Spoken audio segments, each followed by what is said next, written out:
La historia bíblica registra cientos de reyes, generales y sacerdotes, pero algunas de las figuras más temidas en las Escrituras nunca levantaron una espada. Operaban a través de seducción, manipulación y una paciencia calculada que hombres poderosos subestimaron hasta que fue demasiado tarde.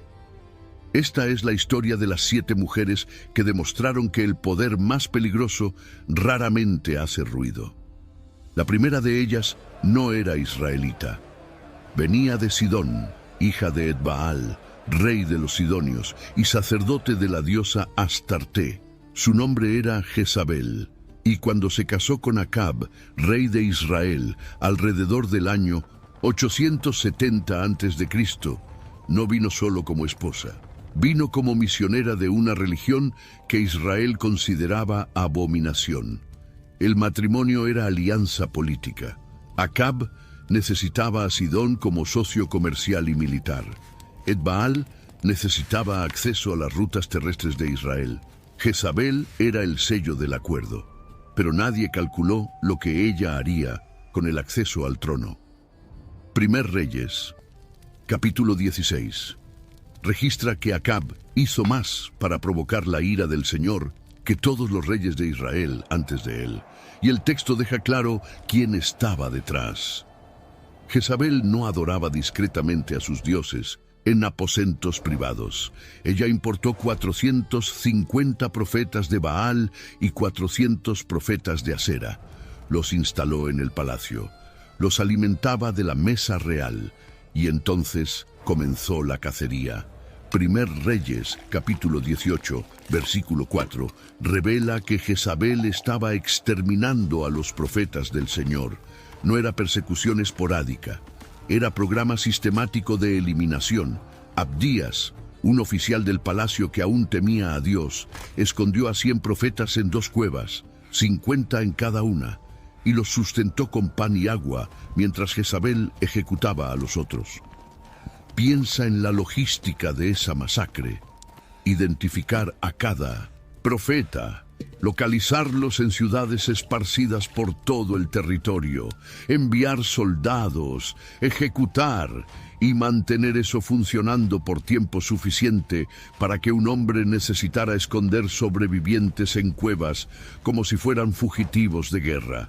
Jezabel transformó a Israel en zona de exterminio religioso, y Acab, el rey con ejército y autoridad oficial, observaba o participaba.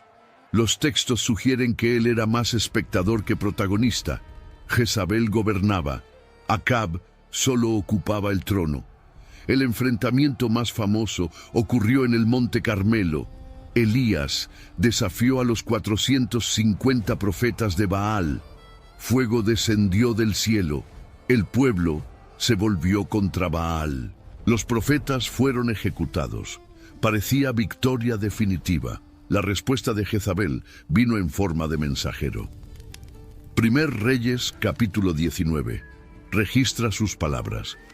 Que los dioses me hagan lo peor posible, si mañana a esta hora no hago contigo lo que tú hiciste con cada uno de ellos. Una amenaza tan directa que Elías, el mismo profeta que acababa de enfrentar a 450 hombres solo, huyó al desierto y pidió morir. Jezabel logró algo que ningún ejército había logrado. Hizo que el mayor profeta de su generación huyera aterrorizado. Un único mensaje, ninguna espada desenvainada, solo palabras calculadas en el momento correcto. Pero el episodio que revela completamente su método está registrado en Primer Reyes capítulo 21. Acab quería una viña que pertenecía a un hombre llamado Nabot. Ofreció dinero. Ofreció tierras mejores a cambio. Nabot rechazó porque la viña era herencia de sus padres y la ley israelita prohibía vender permanentemente tierra ancestral.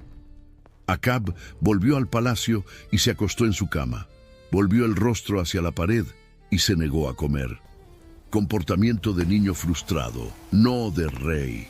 Jezabel lo encontró así y preguntó cuál era el problema. Cuando escuchó sobre Nabot, su respuesta fue: glacial. Levántate, come, y alégrese tu corazón. Yo te daré la viña de Nabot. El plan que ejecutó era jurídicamente impecable en su crueldad. Escribió cartas en nombre de Acab, las selló con el sello real y las envió a los ancianos y nobles de la ciudad de Nabot. Las instrucciones eran precisas: proclamar un ayuno, colocar a Nabot en lugar de destaque, posicionar a 2 hombres viles delante de él, hacer que esos hombres testificaran que Nabot blasfemó contra Dios y contra el rey. Después llevarlo afuera y apedrearlo hasta la muerte. Todo fue cumplido. Nabot fue ejecutado por un crimen que no cometió, a través de un proceso legal del que no tenía cómo defenderse. Y cuando Jezabel supo que estaba muerto, dijo a Acab simplemente: levántate y toma posesión de la viña. El sistema funcionó. Un hombre inocente fue asesinado a través de los propios mecanismos de justicia de Israel, manipulados por una extranjera que entendía cómo usar las reglas de una sociedad que no era la suya. El fin de Jezabel llegó años después, durante el golpe de Jehú. Segundo Reyes capítulo 9 describe la escena. Cuando supo que Jehú se aproximaba al palacio, Jezabel pintó sus ojos, arregló su cabello y se posicionó en la ventana. No estaba preparándose para seducir, estaba preparándose para morir como reina. Sus últimas palabras fueron un insulto dirigido a Jehú, comparándolo con Zimri, otro usurpador que había durado solo 7 días en el trono. Incluso acorralada, incluso sabiendo que moriría, Jezabel atacaba. Jehú ordenó que la arrojaran de la ventana. Los eunucos obedecieron, el cuerpo cayó, los caballos lo pisotearon. Cuando enviaron hombres para sepultarla, porque aún así era hija de rey, encontraron solo el cráneo, los pies y las palmas de las manos. Los perros habían devorado el resto, cumpliendo exactamente lo que Elías había profetizado años antes. Jezabel reinó por más de 2 décadas como la mujer más poderosa de Israel. Exterminó profetas, manipuló tribunales, introdujo cultos extranjeros que persistieron por generaciones, e hizo todo eso oficialmente sin ningún poder. El poder era de Acab, ella solo lo ejercía. La segunda mujer operaba con método completamente diferente. No tenía interés en religión o política. Su objetivo era un único hombre, y ella tenía todo el tiempo del mundo para destruirlo. Dalila vivía en el valle de Sorek, territorio filisteo. El hombre que la visitaba era Sansón, juez de Israel, conocido como el más fuerte que jamás existió. Jueces, capítulo 14 en adelante, narra sus hazañas. Mató a un león con las manos desnudas. Derrotó a 1000 filisteos usando solo una quijada de asno. Arrancó las puertas de una ciudad y las cargó colina arriba. Los filisteos intentaron capturarlo por años. Emboscadas, ejércitos, nada funcionaba. Entonces cambiaron de estrategia. Descubrieron que él visitaba a una mujer llamada Dalila y fueron hasta ella con una propuesta.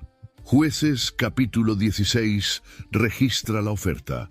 Cada uno de los 5 príncipes filisteos pagaría 1100 siclos de plata si ella descubría el secreto de la fuerza de Sansón.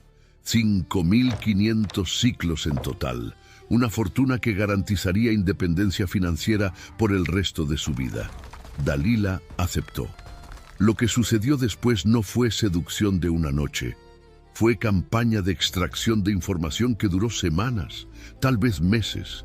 Dalila preguntaba directamente: «Dime en qué consiste tu gran fuerza y cómo podría ser atado para dominarte». Sansón mintió 3 veces. Dijo que sería debilitado si fuera amarrado con 7 cuerdas verdes, aún húmedas. Dalila consiguió las cuerdas, lo amarró mientras dormía, colocó filisteos en emboscada en el cuarto de al lado y gritó que los filisteos venían sobre él.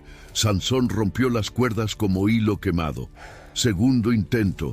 Sansón dijo que cuerdas nuevas nunca usadas funcionarían. Dalila repitió el procedimiento. Mismo resultado. Sansón rompió todo. Tercer intento. Sansón dijo que si ella tejía las 7 trenzas de su cabello con la tela de un telar, él quedaría débil. Dalila hizo exactamente eso mientras él dormía. Nuevamente falló. 3 intentos, 3 fracasos obvios y soldados escondidos en el cuarto de al lado en cada uno de ellos.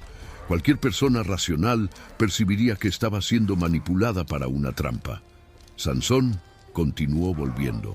Jueces. Capítulo 16, versículo 16, describe lo que vino después. Ella lo importunaba todos los días con sus palabras y lo presionaba tanto que él quedó mortalmente cansado. La expresión en hebreo sugiere agotamiento del alma, no solo irritación. Dalila no sedujo a Sansón en un momento de debilidad. Ella lo agotó sistemáticamente hasta que resistir se volvió más doloroso que ceder. Y él cedió.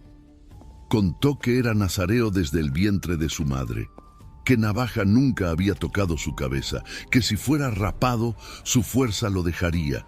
Dalila percibió inmediatamente que esta vez era verdad. El texto dice que ella vio que él había abierto todo su corazón. Mandó llamar a los príncipes filisteos. Ellos vinieron con el dinero. Ella hizo a Sansón dormir en su regazo. Llamó a un hombre y mandó rapar las 7 trenzas. Cuando despertó, Sansón intentó liberarse como las otras veces, pero el texto registra algo devastador. Él no sabía que el Señor ya se había retirado de él. El momento exacto en que el hombre más fuerte del mundo descubrió que estaba vacío. Los filisteos lo capturaron, perforaron sus ojos, lo llevaron a Gaza, lo amarraron con cadenas de bronce y lo pusieron a moler granos como animal de tracción. El juez de Israel, ciego y encadenado, girando una piedra de molino en prisión filistea. Dalila nunca más aparece en el texto.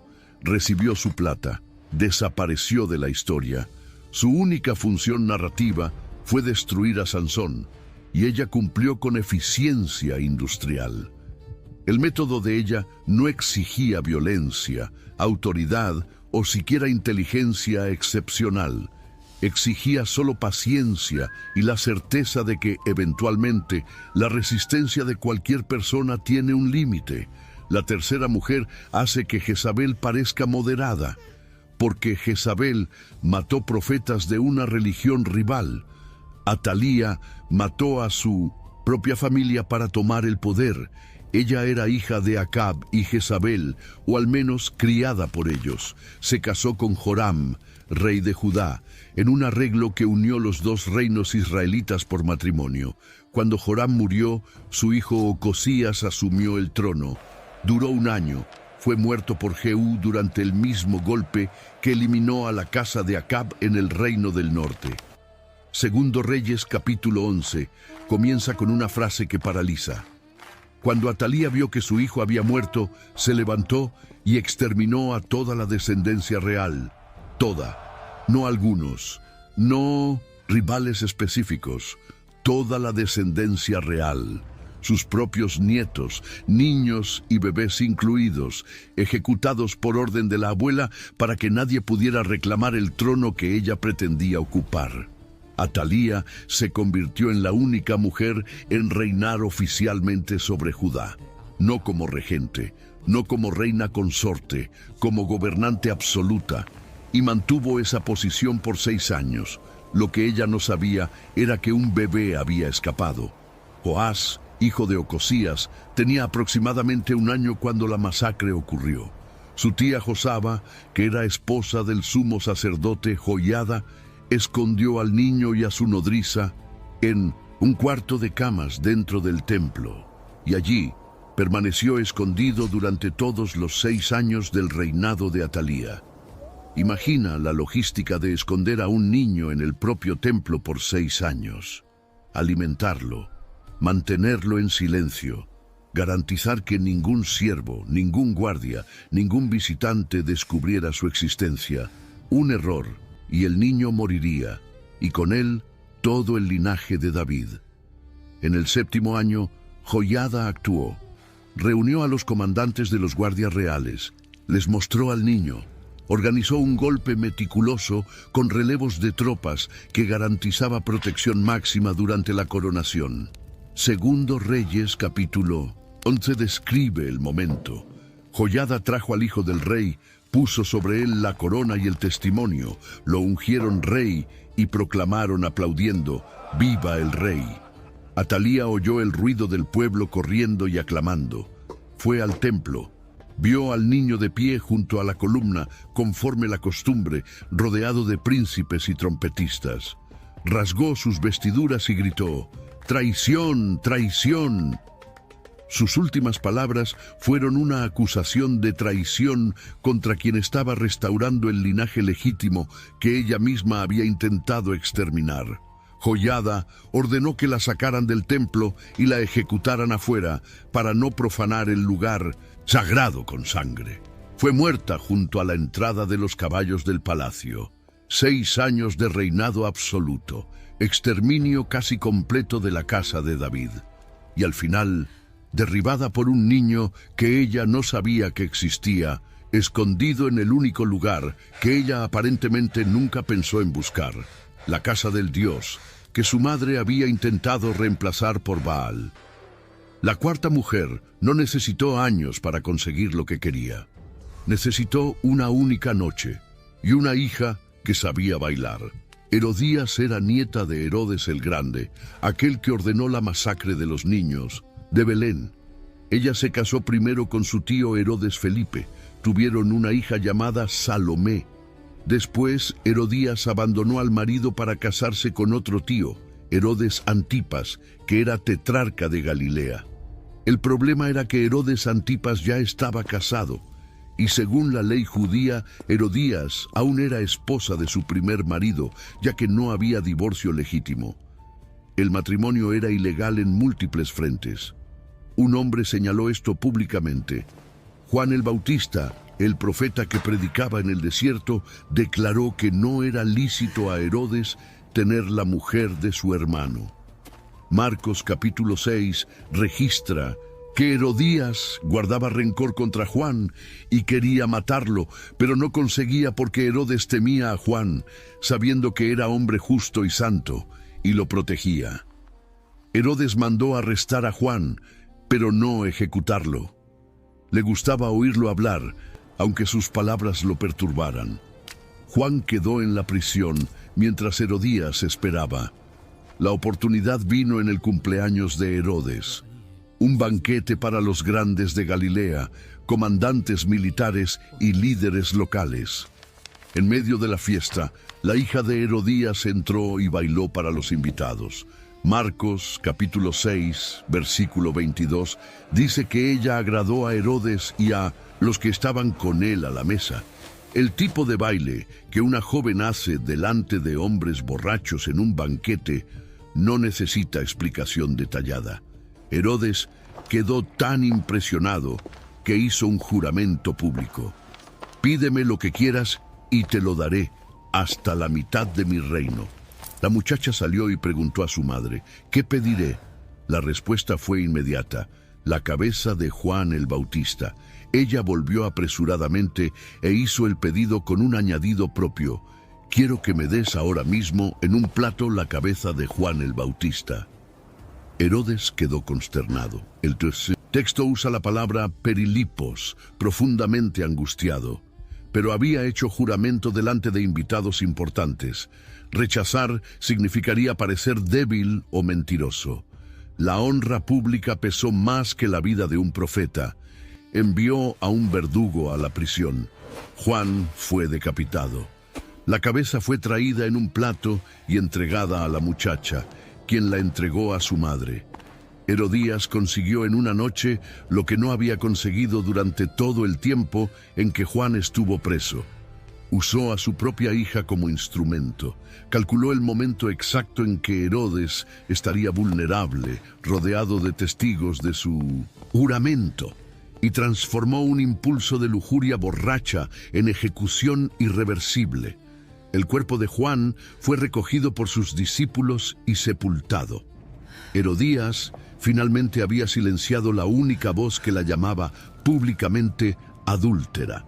El precio fue la cabeza de un hombre que, según Jesús, era el mayor entre los nacidos de mujer.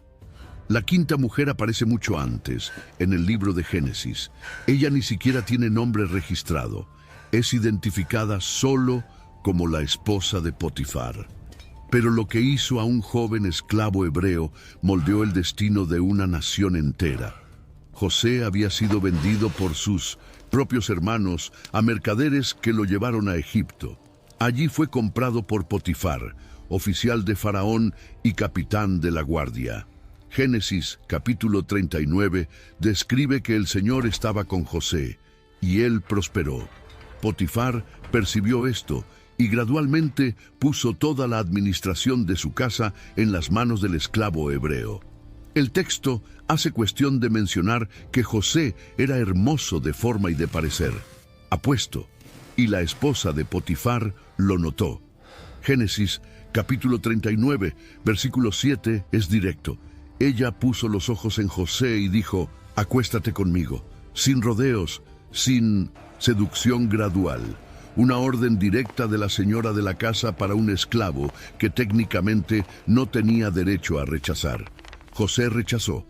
Explicó que su señor había confiado todo a él, no negándole nada excepto ella misma, porque era su esposa. Concluyó diciendo: ¿cómo cometería yo este gran mal y pecaría contra Dios? La respuesta de ella fue persistencia. El texto dice que ella hablaba a José día tras día, y él no la atendía. No fue un intento único. Fue campaña continua, semejante al método de Dalila, aunque con motivación diferente. Un día José entró en la casa para hacer su trabajo y ninguno de los hombres de la casa estaba allí dentro.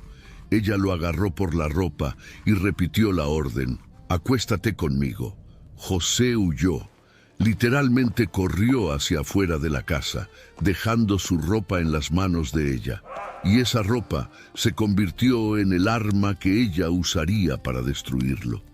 Cuando percibió que no conseguiría lo que quería, la esposa de Potifar cambió de estrategia.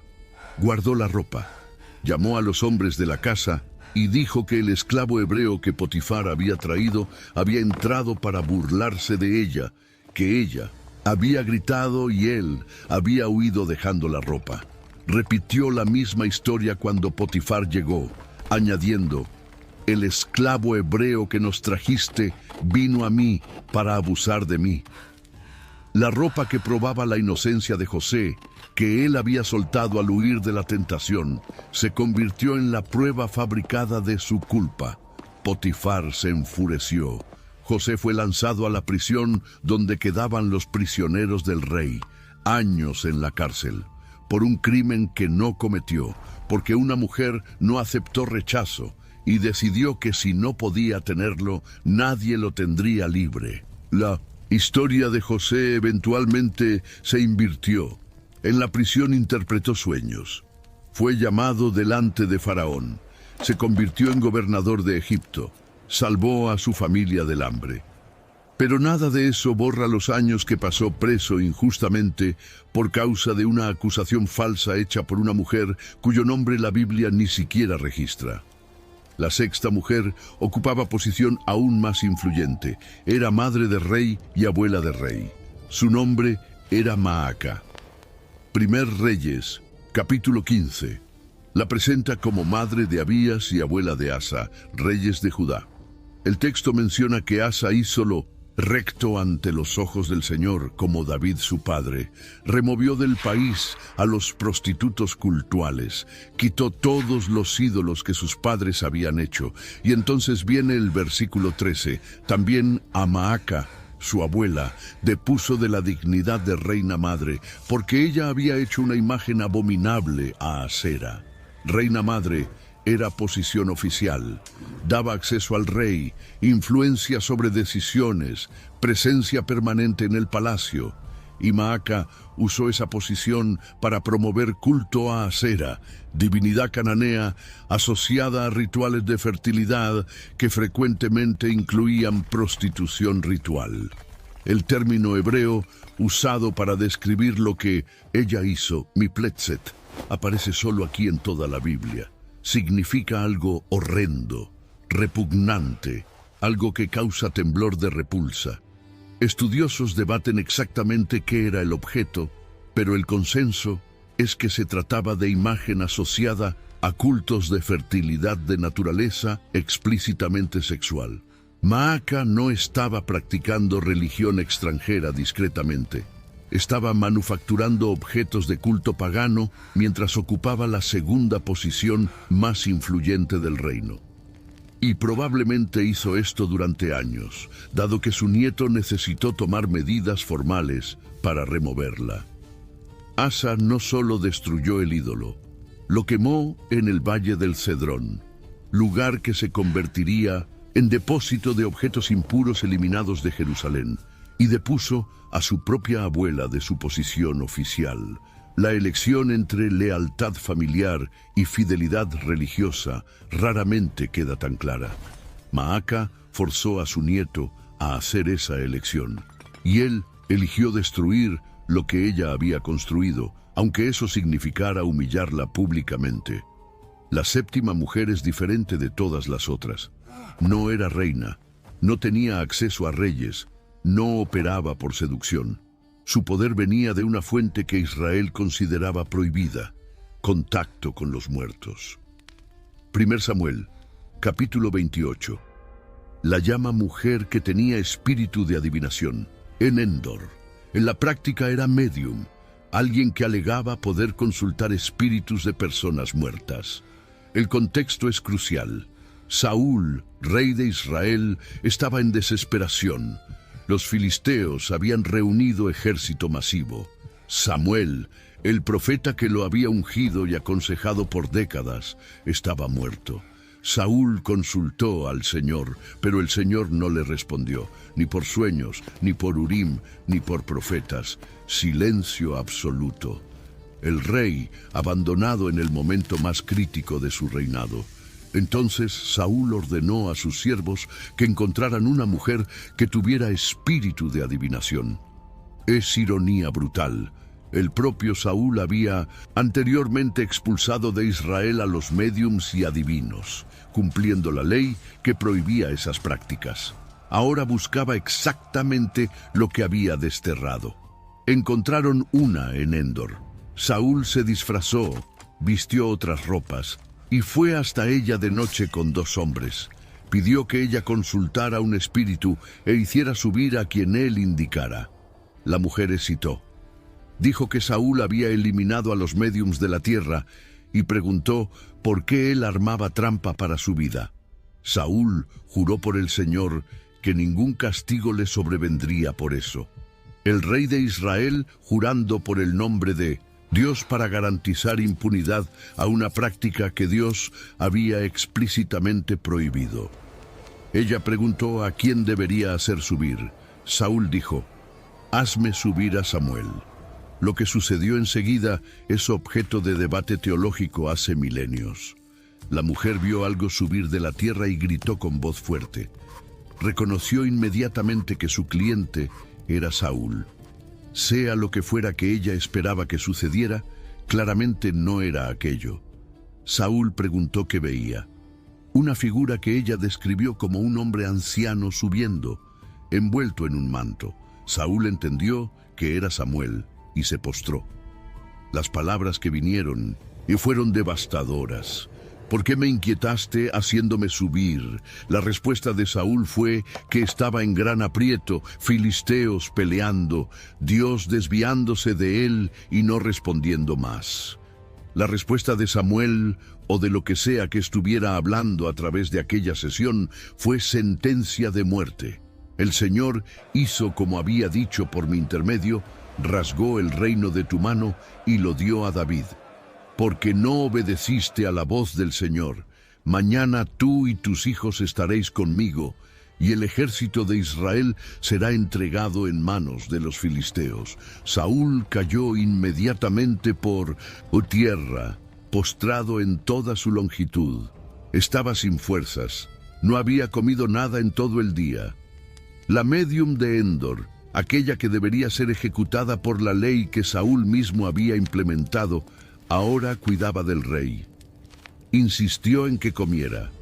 Preparó comida. Lo alimentó antes de que partiera para la batalla donde moriría.